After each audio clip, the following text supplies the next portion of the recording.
This is a really great question, and it happens way more than most people actually think, where parents, they die and they leave their kids, multiple kids, the home that they lived in, and it becomes a jointly owned property. And when the kids don't actually live in it, they each have their own houses, have their own families, and have their own lives, which is pretty normal.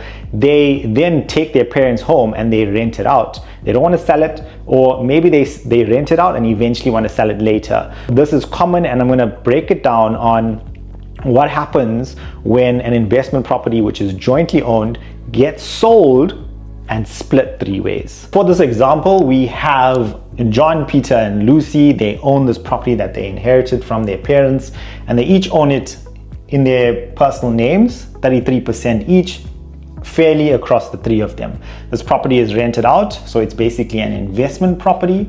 It's not a primary residence for any one of them.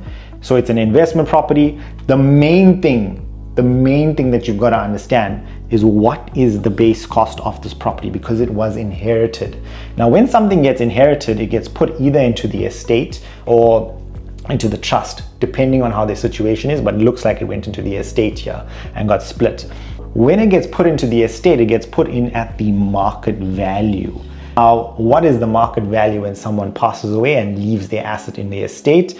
It's basically, for a property, what most of the time happens is that they use the municipal value. They can go out there and they can get an independent valuation, increase the value of the property and get the actual true value, and that's where you can get the independent valuation from here. Now, let's say they go out there and they find themselves a willing buyer that makes an offer to purchase, and they maybe make it for, let's say, 2 million rand. Okay?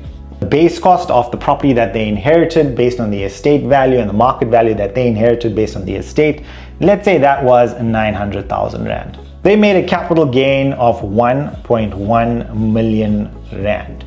Now, this 1.1 million rand capital gain needs to be split three ways. So 33% will go to John, 33% will go to Peter, and 33% will go to Lucy. So for easier sake, it's about 366,600 rand. Okay, that is the capital gain that needs to go into each person's personal income tax.